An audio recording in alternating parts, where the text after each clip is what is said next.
Well, hey there. You have stumbled into Sharpens Sister, where three sisters get together each week and talk about first one thing and then another.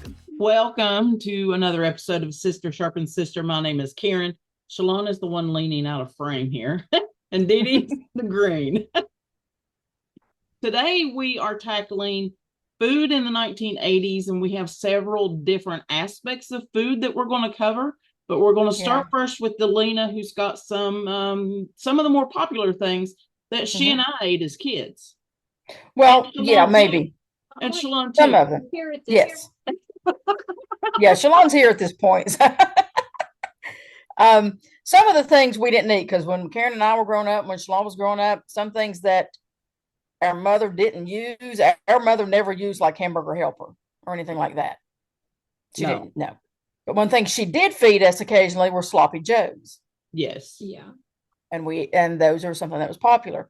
Hamburger helper was rice-a-roni. We never had rice-a-roni. Mm-hmm. So, but I don't ever remember eating rice, actually. We did not. Our mother doesn't like rice. Yeah. Because it reminds her of maggots. Right. Yeah. So she never fixed it. So rice-a-roni was totally out. Forget it. Wasn't going to happen. So it was kind of comfort foods, kind of like that were real popular in the 1980s. And restaurant dishes might have been like at a sit-down restaurant, might have been like French onion soup, lobster bisque, pasta primavera, angel hair pasta, blackened meats, chicken and veal marsala, sushi, quiche, goat cheese, pesto, sun-dried tomatoes, and specialty salad dressings were pretty popular at sit-down restaurants in the 1980s. Snacks. Not where we grew up. No. No. Sit-down restaurants where we grew up were more like diners and Pizza Hut. Yeah. Well, we would have meatloaf and mashed potatoes with gravy. Yes. Or you would get an open-faced roast beef sandwich. Yes. You remember getting those at Montgomery Ward? Yes. Those are good. Of course, the Pizza Hut that we had didn't come about until, well, it was the 1980s when it came in. Yeah. But when Karen and I were growing up, the only pizza we got was if our mom bought it frozen at the grocery store and brought it home. We had no pizza. Right. Until that one went in down in, down in the main town we lived in. Forget what it was called, but I don't remember. Buzzo's ambulance service is the one who had the pizza place, and it was called Buzzo's Pizza. Is that what it was called? I thought it was called something else. Okay. Yeah. Okay. Well, if we wanted Pizza Hut, we had to go to Beckley. Yes. Pizza Hut. Until the 1980s. Yep. And snacks might have been like Jawbreakers, and Karen, you're going to remember this one. California raisins. Yes. Cool Ranch Doritos, Orange Julius. Oh, I love Orange Julius. And Tab Cola, they were also popular in the 1980s. Now, I looked up a little of information about buffalo wings because I had like a memory or something about buffalo wings from the 1980s. I couldn't quite put my memory on it, so I looked it up. And I found out that although they were invented in the 1960s, they started gaining a lot of popularity in the 1970s and 1980s, especially in bars or sports bars and as appetizers at restaurants. Now, something I found out is that the very first sports bar is given to a bar that opened in the 1930s. The 30s? Yes. It is, hold on, let me find my notes here. The sports bar itself is largely believed to have been started in the United States in the 1930s when a St. Louis tavern introduced quote-unquote bar games. The tavern was opened at the intersection of Spring and Sullivan Avenues and adjacent to the left field gates of Sportsman Park in St. Louis, which was the home to both the Cardinals and the Browns. Okay. The day Prohibition ended in 1933, it became a tavern. Before that, it sold confections. And that was a place to where the athletes and sports fans would hang out, even when it sold confections and not beer, wasn't a tavern, they would still hang out there. And what they would do is once it opened as a tavern and I don't know, maybe even as a confection store. I don't know. The patrons could listen to the Browns or the Cardinals game on a radio while they Right. enjoyed like dogs and burgers and even pork chops that they would cook there and have beer. Hmm. And Buffalo Wild Wings started in 1982. I think that was my 1980s link to Buffalo Wings that I was trying to remember was that one. Sushi became popular.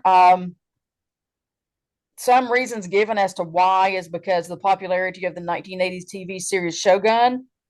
Others say that the California roll became popular, which is like a sushi roll. Mm-hmm. Okay. That's the one that has there some was carrots and cucumber in it or something. It's got gosh, what does it have in it? It has I forget. I don't usually get the California roll when I get sushi. I've had it and it's good, but I don't remember what's in it. She's gonna look 'Cause it up. I don't normally get a California roll. There was also at the time an economic boom in Japan, and there were Japanese immigrants who were coming into the United States who they say played a role in making sushi really popular. Mm-hmm. There were reasons that people used for eating sushi, health reasons. They saw it as a healthy alternative to fast food. All right, a California roll consists of rice, imitation crab meat, or rarely real crab meat, avocado, cucumber. Oh, okay. As Okay. the basic ingredient. Okay. Okay. I've had it before. It's good. She doesn't know what a yuppie is. What's a yuppie? A young urban professional. Yes. It was from the 1980s, yuppies. So hipness, because people thought eating raw fish, which is sashimi in sushi, because sushi is not just the raw fish. Right. Sashimi Sushi is a raw the fish. Preparation of it. Sushimi is raw. Yes. So it was considered cool, and young urban professionals sought out the hippest dishes. Japanese restaurants became a bit popular in the 1980s, and they still remain popular in the 1990s. So these are things, and also I've been going on like a nostalgic memory trip on some of these things because I could not get out of my head the Reese's Peanut Butter Cup commercials on TV where the one person has a chocolate bar and the other one has a jar of peanut butter and they run into each other. Remember those, Karen? So I had to look that up. I got a link for that. One from 72 and one from 82. Yeah. So, yeah. You got chocolate on my peanut butter. You got peanut butter on my chocolate. Yeah. So, yeah. And then they start eating again. Oh, it's so good. And although the Reese's Peanut Butter Cup was invented, if I'm not mistaken, way back in the 1920s. It was back there. Yeah, it was a while ago. So that's what I have as far as what people would have maybe enjoyed in the 1980s. I have a few little things as well. Okay. Mm-hmm. All right. So I have that in 1981, we're introduced to lean cuisine. Okay. Oh, I remember lean cuisine being a popular thing. Yeah. And Capri Sun. Most people know what a Capri Sun is. Mm-hmm. Pouch drink. Have you ever seen the pocketbooks made out of those pouches? No. Yeah. I've seen them.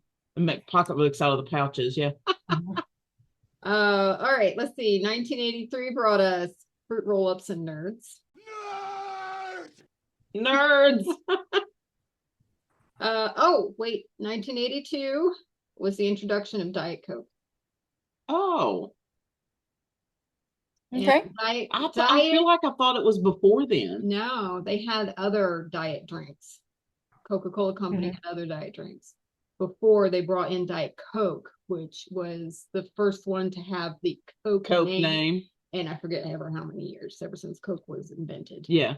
Back in the 1800s. And it was originally sweetened with saccharin, but in 1983 they made the switch to aspartame. Bud Light also came about in 1982. 1983 brought us shelf-stable Hidden Valley Ranch. And then in 1988, Lunchables.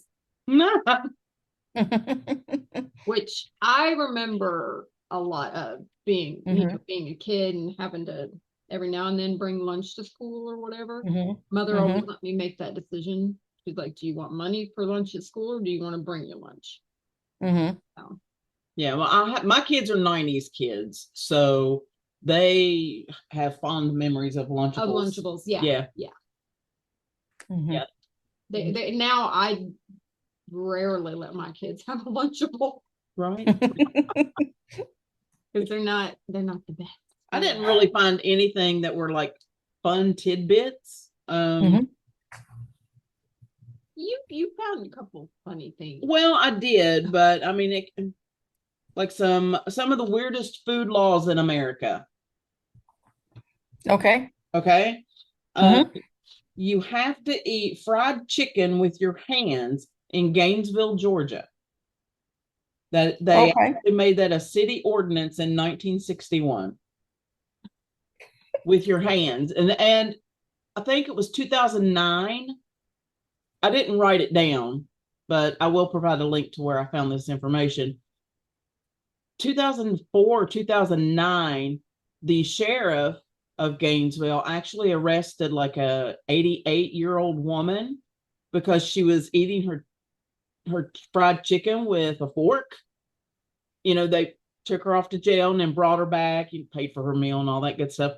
But they called her the fried chicken princess because she used a fork and not her fingers. I think I remember hearing Yeah. about that in the news. Now in Broward County, Florida, did I pronounce that right? Yes, you did. Okay. I'm like Florida.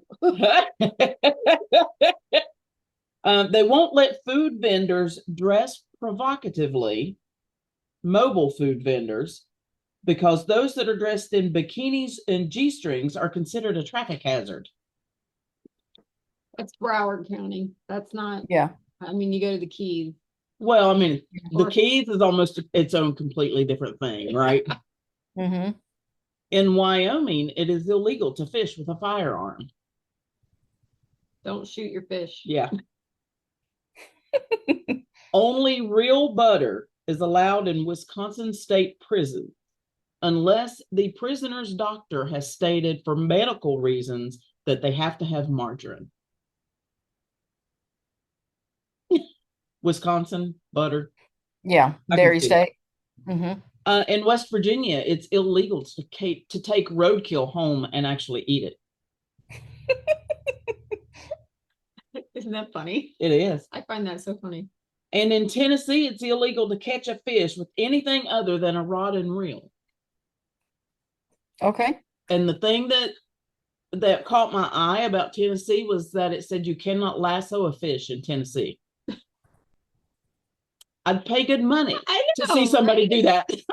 I'll bet you that you cannot lasso a fish in any of the 50 US states. Not just in Tennessee. I think you're probably right. That is so funny because I've got food laws. Okay. Okay. The oldest food law on the books is in 1202, where the King of England, King John, proclaimed that, hang on, it's called something and I forgot to look up how to pronounce it. Assize. Assize. It's called the Assize of Bread, which prohibits the adulteration of bread by adding things like ground peas or beans. And Shalon and I were talking and saying, I mean, it was considered adulteration of bread in 1202, but people are doing that now. Yeah. And nobody says anything about it. Mm-hmm. But to me, the oldest, in my opinion, before King John, food laws are in the Bible. Yes. So in Leviticus, in chapter 11, there is prohibitions against eating pork, shellfish, many types of seafood, most insects, scavenger birds, and various other animals. For example, the Bible prohibits eating animals that don't chew the cud and don't have cloven hooves, such as pigs and horses. And my thought was, wait a minute, pigs have a cloven hoof. I got stuck They on don't- a hoof. And then they I don't remembered, cud. they don't chew their cud. Yeah. And if for anybody that doesn't know, a cloven hoof is one that's got like 2 toes. Yeah, what Shalon's doing. Yeah. Or- Live long and prosper, Sorry. but upside down. Yeah. And for anybody else that doesn't know, cud is the partially digested food returned from the first stomach to the mouth of the animal for further chewing. That includes animals like cattle, sheep, antelope, deer, and giraffe, just to name a few. Do you suppose the hobbits had a first and second stomach since they had like a first and second breakfast? What about breakfast? We've already had it. We've had one, yes. What about second breakfast? Second breakfast. Yeah. 11 C's. Right? Right? Okay, for anybody watching on YouTube, leave us a comment and let us know. Do hobbits have 2 stomachs? What's your favorite Lord of the Rings trilogy? Which one's your favorite? Which one? The very first one. The very first. Yeah. The very first one's my favorite. What about you? I like the last one. You like the last I one? do. Well, now back to Leviticus. It also prohibits eating fish without fin or scales. So think eels. The blood of any Sorry. animal and certain Catfish. fowl like vultures, hawks, owls, and herons. However, some insects are permitted and acceptable, such as locusts, katydids, crickets, and grasshoppers. Now, New Testament food laws were a little bit different. There's a little bit of relaxation, and that the New Testament is just pretty much a general guideline for quote unquote dietary restriction. They abstained from food that was sacrificed to idols, and that's in Acts chapter 15. They still abstained from blood and any meat from an animal that had been strangled. And I don't know why they made that specification. I don't have a clue. It must have. This is the thought that came into my head, and I don't know what's going on up there. But when something is being strangled, it knows it's dying. It's fearful. Oh, So does it Mhm. alter the meat? maybe. Maybe. It's That's also that a form That of stress cruelty. response. Yeah. It's a form of cruelty too. So you're being cruel to the Right. animal. And Right. God is okay with us Right, eating it's- animals, but we're supposed to kill them quickly, not Right. And that's making it suffer. Right. Okay. Romans 14 states that all food is considered clean, and I'm doing that in quotes, but it's wrong to eat anything that would cause another person to stumble. And some Christians forbid eating certain foods during periods of fasting, and that includes things like meat, fish, dairy, and even olive oil. There's my page on the fun stuff that I found, so I'll skip over that. Now, food laws in the 80s. In 1980, the Infant Formula Act was established, and it was a special FDA control over that area of food to ensure that the necessary nutritional content and safety of infant formula products were adhered to. And I'm kind of fearful to think what infant formula had in it in the 60s and the 70s. Like what we were drinking. Right? 'Cause, Mhm. yeah. Yeah. Exactly. I mean, like, was there sawdust in it? I don't know. It's probably also a matter of the nutritional content of it. Yeah, If it was balanced enough that's what Arnie was saying. by what they thought the standard should be. Right. And they probably did come up with, you have to have this much vitamin A and this much B12 and I think we should have looked this up, but did they analyze breast milk and make infant formula regulations based on the content of breast milk? I don't know. Make a note and we'll talk about that in the next episode a little bit. In 1981, the FDA and the Department of Health and Human Services revised regulations for human-based drug trials, and they detailed what constitutes informed consent. So informed consent came about in 1981. In 1982, tamper-resistant packaging was issued to prevent poisonings like the cyanide found in Tylenol in Chicago. I remember that being on the news. Oh, yeah. In a Mhm. span of 3 days, starting September the 29th in 1982, 7 people, including a 12-year-old girl, died in the Chicago area due to cyanide being put into Tylenol capsules. And no one was ever charged with those murders. However, James W. Lewis was a person of interest. And I didn't write any of it down, but apparently he had a very long and storied history of, with the criminal aspect of society. Had a long rap sheet. Yes, he did. He spent more than 12 years in prison for trying to extort $1 million out of the makers of Tylenol, which was Johnson & Johnson. He was released in 1995, and he and his wife moved to Massachusetts. I hate trying to pronounce that state. I think you did fine. Okay. You did good. He was arrested in New York in 1982 after a nationwide manhunt because of the letter that he issued. And at that time, he gave investigators a detailed account of how the killer might have operated. Right?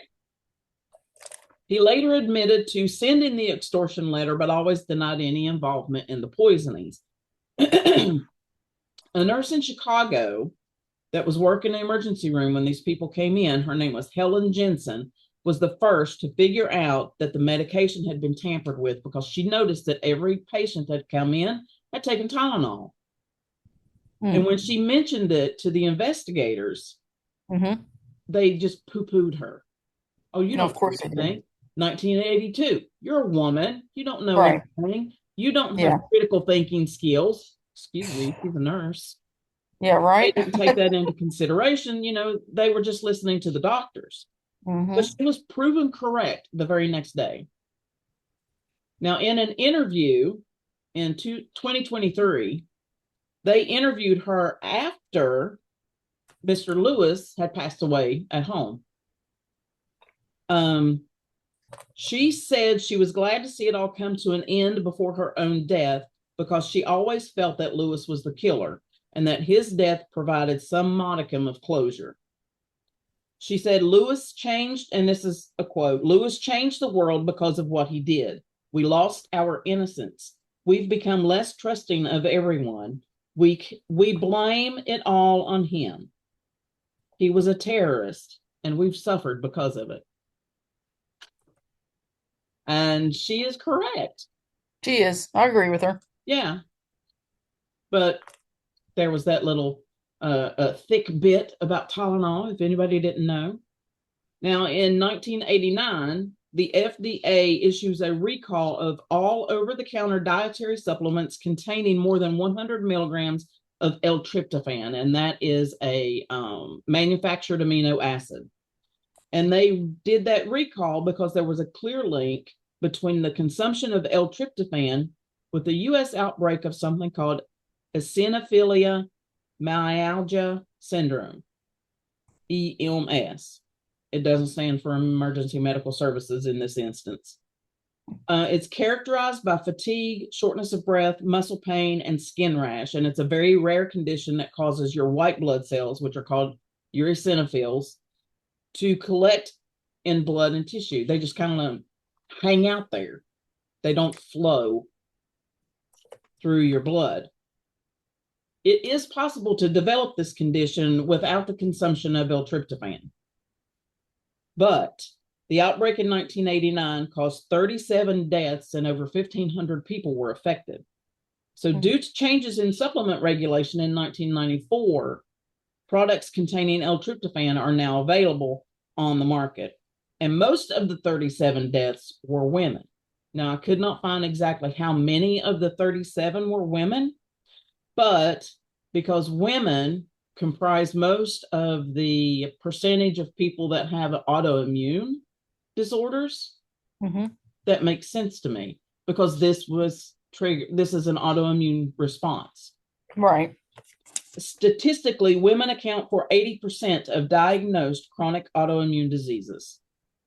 That includes, but is not limited to, lupus, thyroid disease, rheumatoid arthritis, multiple sclerosis, and something called scleroderma. Now, And women are also more likely to take diet pills. yes, they are. Now, in 1977, and I know I'm going back just a little bit, but this leads into something. In 1977, the U.S. Senate Select Committee on Nutrition and Human Needs, led by Senator George McGovern, you might remember that name, Dee Dee, released dietary goals for the United States. And in those goals, it recommended avoiding being overweight and to consume only as much energy as is expended. And if you're overweight, decrease your intake and increase your expenditure. This committee also recommended the increased consumption of complex carbohydrates and naturally occurring, in quotes again, sugars from 28% to 48% of energy intake. They actually recommended that you increase. Natural sugars. Occurring sugars. Right. But they did recommend that you decrease refined sugar intake or processed sugar to 10% or less. Excuse me. They also said to reduce fat intake to 30%, reduce saturated fat to 10%, reduce cholesterol intake to 300 milligrams or less per day, and to limit sodium to 5 milligrams per day. Now, in 1980, the USDA and the Health and Human Services Department got together and issued the Nutrition and Your Health Dietary Guidelines for Americans that described 7 principles for a healthy diet. And the focus was to offer ideas for incorporating a variety of food and while providing essential nutrients and maintaining ideal body weight. It also gave guidance on restricting components like sugar, fat, saturated fat, cholesterol, and salt.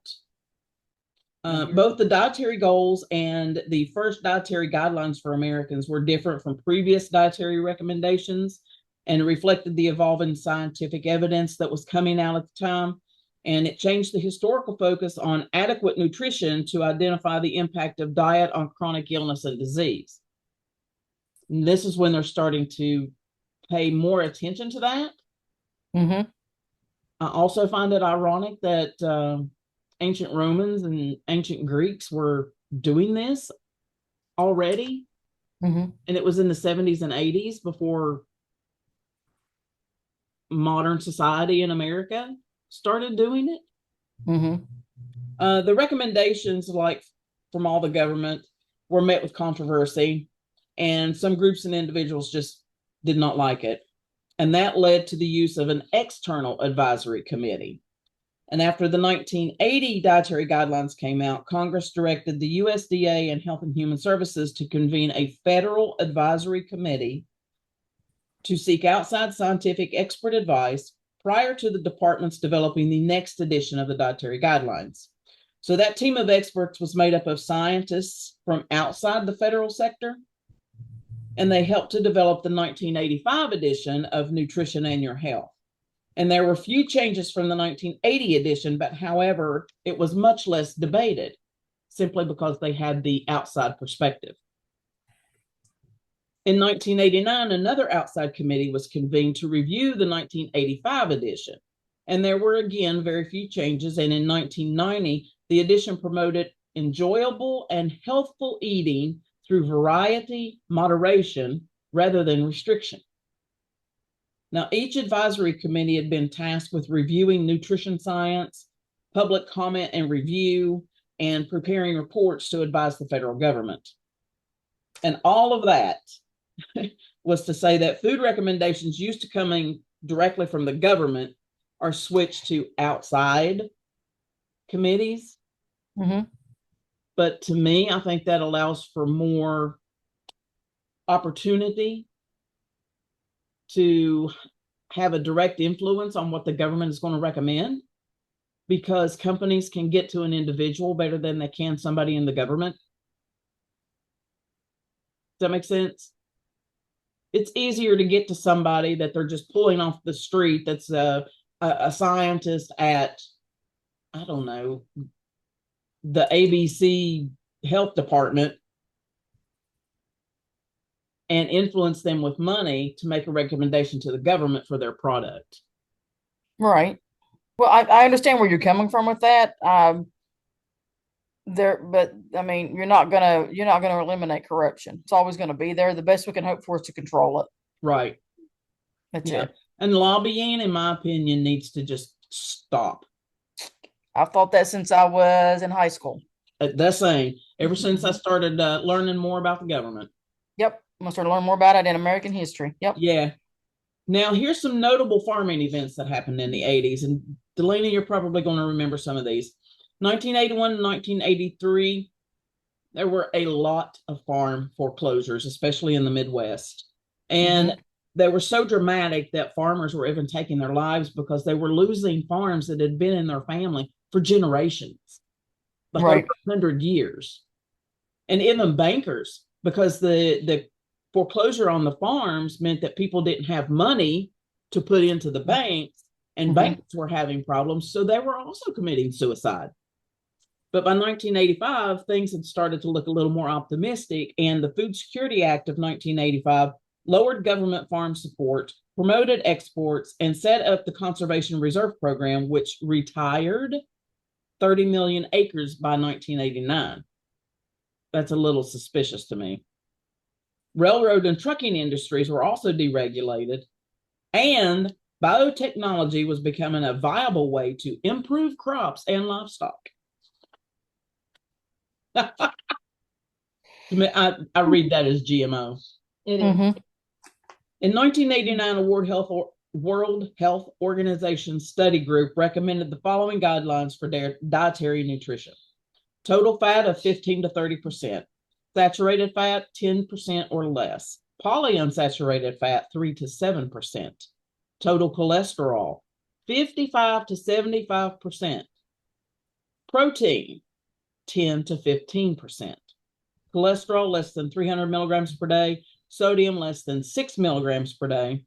Fruit and vegetables, you're supposed to eat 400 grams or more per day. Nuts and seeds, more equal to or less than, or greater than, equal to or greater than 30 grams per day. But that comes from your fruit and vegetable category as well. And total fiber intake is supposed to be 27 to 40 grams a day from food. Now, that's not by weight or volume, those percentages are of your daily calorie intake. So if you are on a 2,000 calorie diet per day, 30% of fat is 600 calories. 75% of carbohydrates is 1,500 calories in a day. 15% of protein out of your 2,000 calorie diet is 300 calories per day. I have final closing thoughts. What I remember about food from the 80s is that there was a lot of home cooked meals. And when we kept a garden, my favorite thing was to have a meal that was pinto beans, cornbread, fresh tomatoes, and cucumbers. And onions, green onions. When I was about 14 or 15, I remember a lot of band trips for competitions and going to different parades and stuff. And I found out that I absolutely loved McDonald's fries. But this is when they were fixed in peanut oil. Yes. So then enter nursing school in the late 80s, and it became whatever was quick and easy. And that's what I remember about food from the 80s. And we're back. Yeah. Woo. We have to take breaks between Zoom meetings because they gate us behind, what is that, a 9-minute window? Yes. Because we're poor and we don't have the high quality Zoom. No, we don't. So, all right, Dee Dee. Make it work. Additives, right? Right. Well, I start off with a definition, and I get my definition from Oxford Languages, and it says that food additive is a substance added to food to enhance its flavor or appearance or to preserve it. Now, appearance includes color, texture, and shape. Now, artificial flavors may have started a lot further back than what some of us might think. I know they're back there a bit. Yeah. In 1851, in the chemistry section of the Great Exhibition in London's Crystal Palace, the first artificially flavored candy was displayed. The candies came in flavors like grape, pineapple, apple, and pear. They were all flavored with chemicals that were accidentally discovered by scientists in the new field of organic chemistry. Organic the late chemistry. 19th. Yeah, yep. In the late, yeah, I know, Karen, you remember taking organic chemistry in college, don't you? Yes, I do. That stuff, so man. I don't have nothing to do with that. Accidentally discovered, and they're like, oh, let's just taste it. Well, you take some chemicals that you know that are not harmful to humans, right? It's like great. You're experimenting and you put all these things together and you're like, wait a minute, that smells like a pineapple. Taste it. Nope, not pineapple. By the late 19th century, there were about 20 basic artificial flavors on the market, and the people using them could mix and match them together to get all kinds of crazy flavors. In 1858, we have a French biochemist named Nicholas Theodore Gobley, Gobley. He found a way to isolate vanillin in vanilla extract and started the process of artificial vanilla flavoring. So, artificial vanilla flavoring. Okay. Yes. I want to go to Amazon and buy some vanilla beans and some cheap vodka and make my own vanilla extract. Okay. In 1874, German scientist Ferdinand Tiemann, Tiemann, and Wilhelm Harman determined the structure of vanillin and successfully synthesized it from cuniferin, which is a component in pine bark. I'm sorry, a component in what? Pine bark. That's what I thought you said. Mm-hmm. Now, when I was looking through all this stuff, I couldn't help. I had to ask, why? Why did people start using artificial flavors? Right. Why? Okay.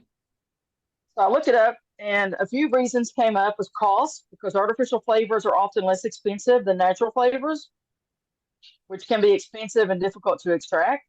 And it talks specifically about vanilla beans, because to get the flavor of vanilla, it can only be obtained from hand-pollinated orchids in a few tropical areas. So natural vanilla can be pretty expensive. Yeah. And if anything happens to that stuff, it can make the prices shoot up like you wouldn't believe. So stability, because apparently artificial flavors are more stable than the natural flavors, because natural flavors, not all of them, depends on the plant and the product and the harvesting methods, but some natural flavors will dissipate a lot faster than artificial flavors. Right. Yeah. Now, control. Artificial flavors are easier to control than natural flavors. Different things going on in the environment in a certain time can affect the flavor of, let's say, a fruit like oranges. Yeah. If you live in Florida, if you get cold spells, your oranges are a lot sweeter. Yeah, if you get a freeze, you're going to have a good orange crop. Really? Yes. Yeah, it makes them a whole lot sweeter. Yeah. Is it the same for strawberries? I don't know. It usually kills strawberries. Okay. So if you're extracting your orange flavor from the oranges that year, your orange flavor in your orange candy is going to be a whole lot sweeter. But the next year, when there's no freeze or no cold fronts, it's not going to be as sweet. So you want to control the way your candy tastes or your drink. Or whatever. Right. And you look at something like a banana, it's ripe when it's yellow. Mm-hmm. But then, you wait until you get those spots on there, and it's a completely different flavor. Right. Almost. I mean, it's stronger. It's a stronger flavor. A lot stronger, a lot sweeter. Yes, definitely a lot sweeter. Yeah. Very less fibrous. Yes. Yes. Yes. Yes. The more closer to green your banana is, the more fiber it has in it. The more close to brown your banana is, the more sugar it has in it. Mm-hmm. Price volatility too is a reason that they use artificial flavors, because, I don't know. Let's say that freeze in Florida actually was so bad it destroyed the oranges. Well, then your price for natural orange flavor is going to go sky high. Yeah, I'd be a sad panda. Yes, it would. Mm-hmm. And I was thinking, I wonder, does do the natural flavors spoil faster than the artificial flavors? But apparently they don't technically spoil. They simply lose their potency. They don't really spoil. But the artificial flavors hold on to it longer than the natural flavors, most of them. Interesting. Are they safe? Okay, big question. Do we have a big answer to go with it? Well, you're going to get all kinds of different answers depending on where you go and where your research takes you and this, that, and the other. Some people say that there's no evidence to show that they're not safe. Some people are saying that when you create the flavors in the laboratory, the put together chemistry that they put together, if it's not identical to the natural makeup, it's really, really, really close to it. So it's like it's natural, but instead of it being made in the apple, it was made in the lab. But I don't think all of them are like that. I don't think they all matched exactly or close enough to the point where it is an exact man-made of the natural. Right. It's probably going to depend on the company too. Yes. Because I think some companies are more trustworthy than others when it comes to stuff like that. Yeah. This is true. This is true. And even though the FDA does regulate that, they don't keep as close an eye on it as what most people think they do. Yeah. So, I mean, you think about how many FDA agents there are, and they're doing food and drug, right? So artificial flavors and sweeteners, how often can they actually get out to test and look at the plants that are manufacturing these things? I so it's information that said the FDA certifies the companies to be their own police. I did too. Yeah. And then so it's usually when something, man, he licked my ear. It's usually something when something bad happens that they really get investigated. Right. When somebody starts getting sick from it or getting a rash or you got all kinds of rashes or exactly. Yeah. So yeah, they do rely on trusting the companies for doing it. So is it safe? Is it not? People have to make their own determination on that. That's why I think nowadays we have the third-party testing that you see. Some companies actually ask for people to do that for them. Right. Yeah. And yeah, that's a good thing too. They can slap that third-party tested label on their goods and actually charge more. Yeah. Yeah. Some potential health risks associated with artificial flavors. This is what I found. Certain artificial flavors, especially those that contain artificial colors, might impact memory and neurotransmitters in the brain. Now, it says might. Might doesn't say it does. So if anybody's listening to this, don't take what I'm saying and say, oh, she said it does do that. I'm not saying that. I'm saying it might. So don't run away with it. And some studies suggest a link between artificial colors, and this is colors, not flavors, but it talks a little bit about colors. I'm going to talk about colors here in a second. Between artificial colors and ADHD in children. They suggest a link. Yeah. That's not proven. Other health risks might be, according to this, learning disabilities, kidney damage, tumors, skin rashes, migraines, asthma, sleep disturbances, and gastric upset. So there you go. If you want to reduce your intake of artificial flavors, just try eating more whole foods and minimally processed foods. Read your labels. Right. There's a whole bunch of stuff on there you can't pronounce.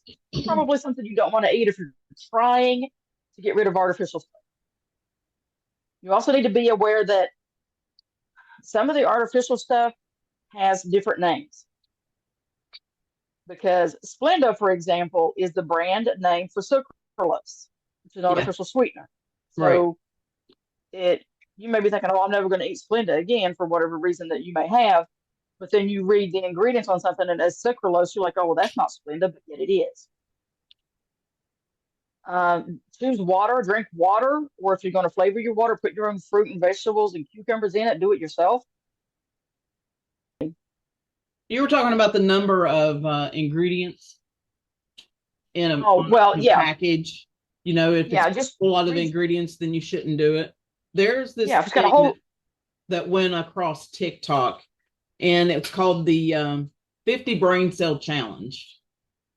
And what you do is that you look at an ingredient, you look at the ingredients on a product that you're going to eat, and try to buy products that have like minimal list instead of huge list. Yeah. To save Yeah. your brain, make your brain more healthy. Yeah. So read your labels. I'm sorry, my dog was about to jump up on my TV console. The child's getting in trouble. Here. So read your labels. Try to go for if you're going to eat some prepackaged processed foods, try to go for the ones that have fewer ingredients. And like I said before, if it's a big old long name and you can't pronounce it, you probably want to stay away from it if you're trying to get rid of artificial stuff. Mm-hmm. I actually have, where'd my phone go? I have an app Yeah, there you go. that Oh yeah, I like that app. I need to it's called YUKA. And what this app allows me to do is scan a barcode of any product, and it will give it a score. Okay. Yeah, scan the Coke. Yeah. So Coke Zero, we just scanned Coke Zero. And it got a 4 rating based on this app. It got a 39 out of 100. Show the camera. And that. Cool. Will it do it through the thing? I don't think it will. It's not going to scan it. Okay. Let me try. Wait, let me try again. Hold it up again, Dee. No, it's not going to read it. All right. Let me see if I can take a picture. I'll send a picture. Okay. Anyway, but then you can click into the product that you scan, and I don't know if I can get my phone to, let's see, show a good picture. And it shows you why they give it a bad rating. And this one has a bad rating because of the additives that are in it. And I should just say that we're both drinking Coke Zero right now. my addiction is so that right there. And it tells you there's 4 hazardous, 1 with limited risk, and 1 that's risk-free. And then you can click into it even further, and it will explain the hazardous risks. Maybe I don't want to download this app. Trust me. Wait, like, you want to talk about conviction, about what you put in your mouth? This app will give it to you. All right, well, there you go. I sent to the.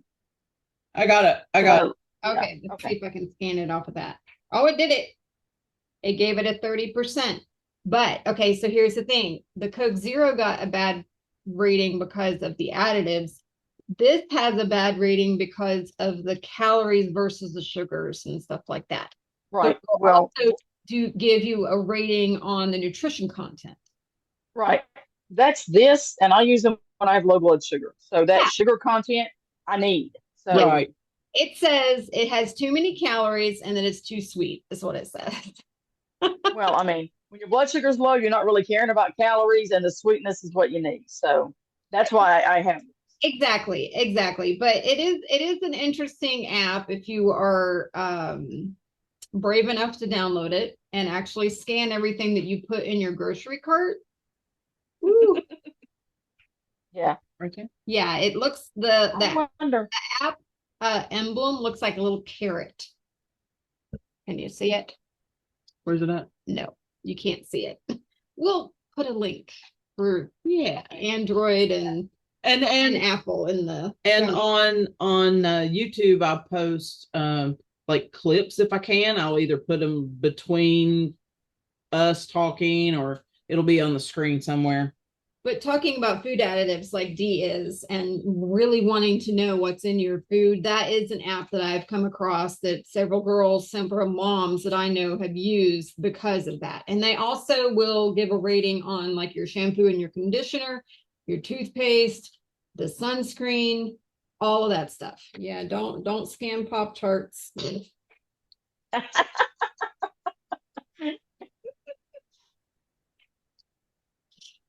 Oh, that's scary. Okay. I'm sorry, Dee Dee, go ahead. Okay, that's okay. Now, my next section is artificial colors. The first synthetic organic dye, mauve, was discovered in 1856 by Sir William Henry Perkin. He was trying to synthesize quinine when he accidentally discovered mauve, which was made using aniline from coal tar. So now I will tell you, the Aztecs used an insect, and I forget the name of the insect. I think I have it further down in my research. You get them and you crush them up, and it gives you red. They are currently used today as a red food dye in food that we eat. But back then, the Aztecs used it to color like clothing and stuff. Yeah, they look like chiggers to me. It's not what they Yeah. are. So yeah, so um,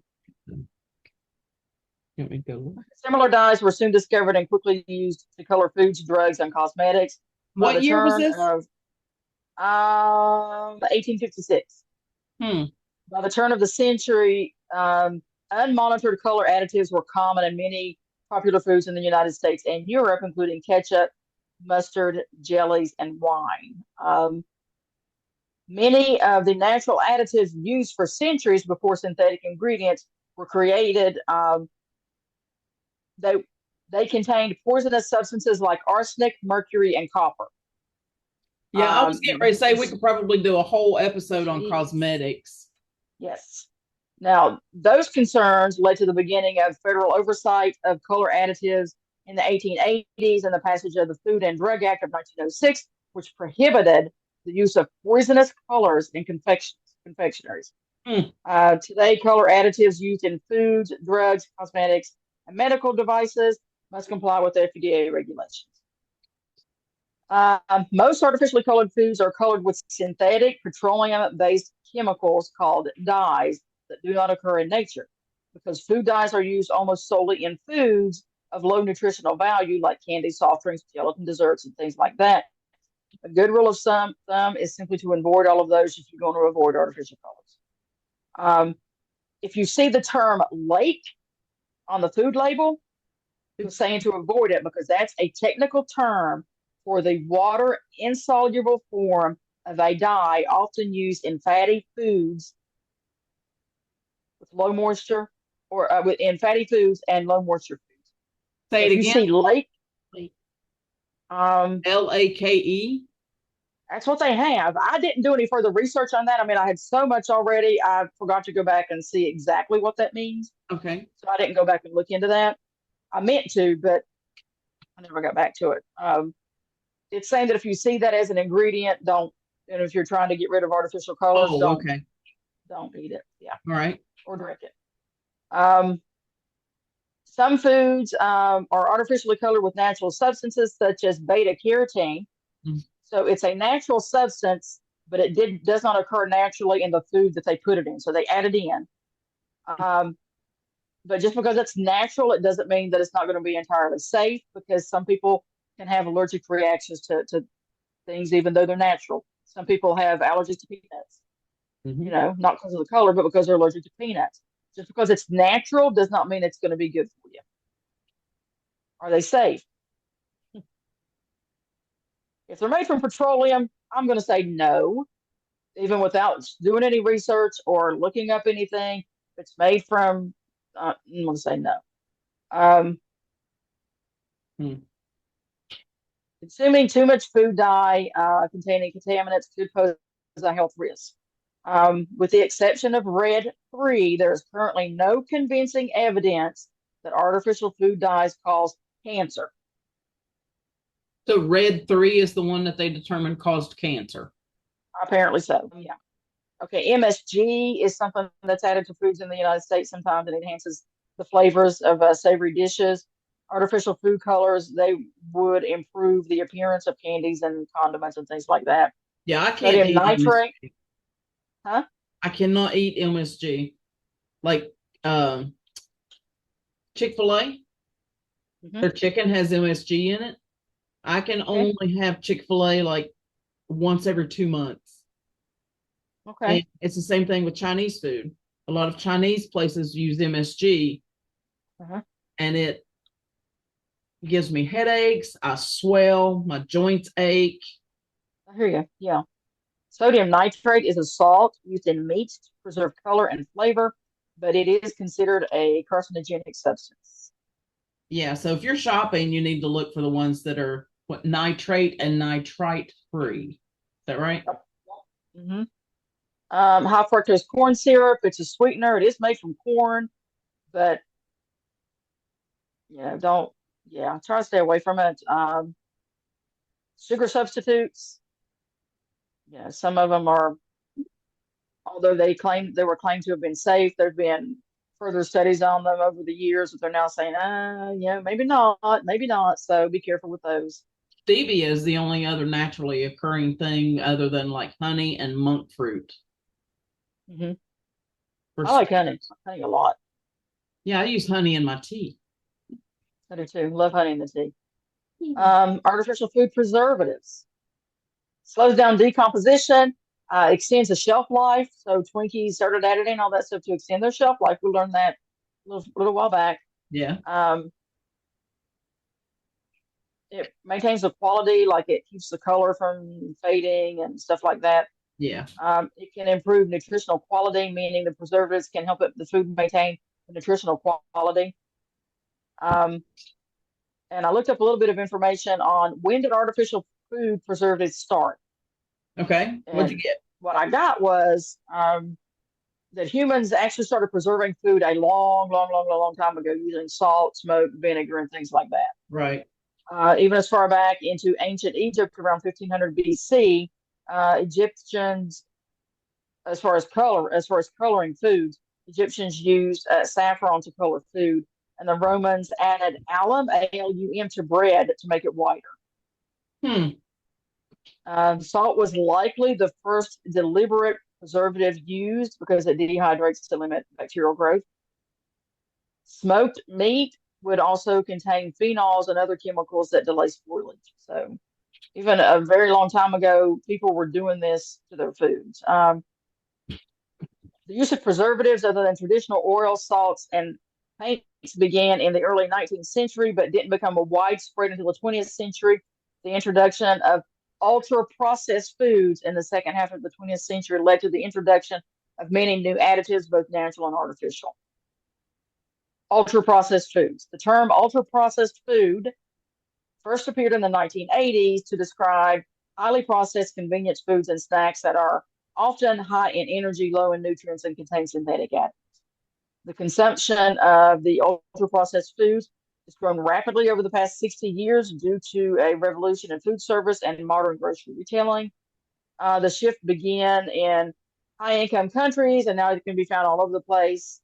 The NOVA classification system was developed in 2009 by a team at the University of Sao Paulo to help explain the relationship between health, disease, and dietary patterns. What I read is that they noticed that people were buying a lot less sugars, but still getting fatter and unhealthy. What's going on? So they started looking into it, and they gave it a new classification of the NOVA classification system. That's interesting. It is. Mm-hmm. It's a tool that categorizes foods into 4 groups based on the extent and purpose of their industrial processing. NOVA 1 is unprocessed or minimally processed foods such as edible plant or animal parts that have been minimally modified or preserved. So not viney weenies. Correct. Which apparently you're supposed to cook those. Those are Vienna sausages for anyone not of Southern West Virginia. Yeah. NOVA 2 says that processed culinary ingredients such as salt, sugar, oil, or starch that are produced from NOVA 1 foods.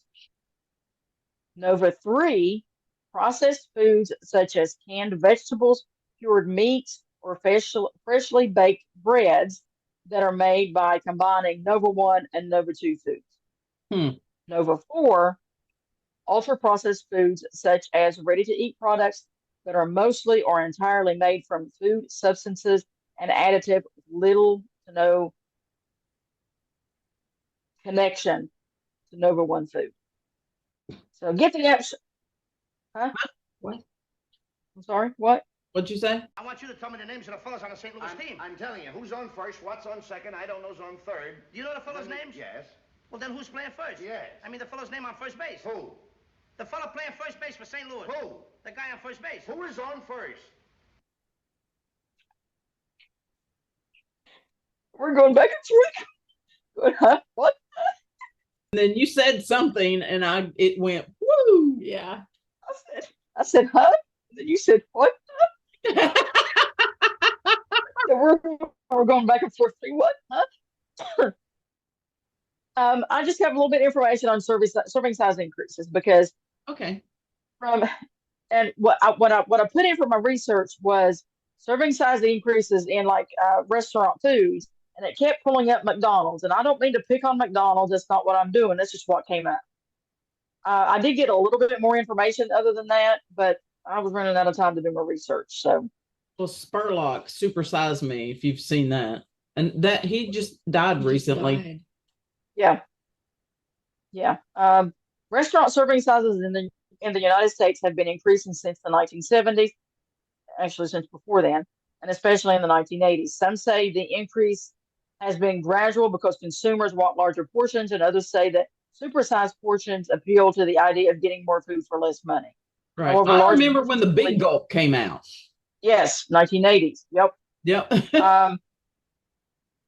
According to ABC News, some examples of portion size increases include for hamburgers, 23% increase. Mexican food, 27% increase. Soft drink, 52% increase. Snacks, 60% increase. A more recent study found that fast food portions increased dramatically between 1986 and 2016, with entrees increasing by 13 grams per decade and desserts increasing by 24 grams per decade. According to these websites I went through, it said that today fast food makes up about 11% of adult energy intake in the United States. Maybe higher. I did too, but probably I don't know about that, DD. 11%. Yeah, I don't know either. That's why I said this website said that. I'm just giving it out that I don't know. I don't know what it is. I don't eat a lot of fast food. So I have no idea how much people will normally go through. Although I will say when I'm driving to work in the morning, I see a whole lot of cars pulling off at McDonald's. Yeah. So yeah, that's what we were just saying. It seemed like a really low number. We were surprised by it. According to a 2012 CDC graphic, the average fast food burger in the 1950s weighed 3.9 ounces. Today's average, so it'd be 2012 average, the burger weighs about 12 ounces, which is more than triple the size. Other fast food portion sizes have also increased, such as fries, which have grown from 2.4 ounces to 6.7 ounces, and sodas, which have increased from 7 ounces to 42 ounces. From wee little cups like this to big giant cups like this. Exactly. Yep. Why did they start supersizing? I looked up a little bit of information on that. And what I found was that there were several reasons. Profit. Restaurants increased portion sizes to justify higher menu prices and increased profits. Restaurants have slim profit margins due to fixed costs, blah, blah, blah. I don't care. Sorry. I didn't mean to be rude, but I don't care about that. If you can't afford to do your restaurant, then don't do your restaurant. Consumer demand. Some say that customers wanted larger portions. Marketing, larger packages can draw attention. Yeah, marketing. That was the first thing Shalon thought of. That's what I said was marketing. I remember, and I'm sure we're talking 90s next week, but I remember like a surge of marketing in the 90s that brought back what I've learned through this series of these older foods. Because I had no idea Special K was as old as it was, because all of a sudden it came on my view. You were saying, yeah. because of the Mhm. marketing that happened in the early 90s to bring that cereal back into the game. Yeah, Yeah. yeah, Okay. marketing, yeah. Yeah. Yeah. Do you have more that you need to add? No, no, no. I mean, I have a lot more, but a lot of it's like a bunch of technical stuff, and Okay. I don't think we need it. All right. So next week we'll be talking about the 90s. And that's like Shalon and My main growing up era. my kids, right? Yeah. Yeah. Yeah. So there we go. Yeah. We get into the GMO talk. Oh my goodness. It's going to be, well, we're all going to learn something. Yes, we are. All right, Dee Dee. We'll talk to you in chat and see you next week. Okay. Okay. Bye. Love Bye. you. Love you. No antler thing. It's just, I love it. Thanks for joining us on this week's episode of Sister Sharpens Sister. Please ignore my neighbor's very rude dogs in the background barking their heads off. But if you enjoyed this episode, be sure to come back next week, because we're going to dive into the 90s and talk about GMOs.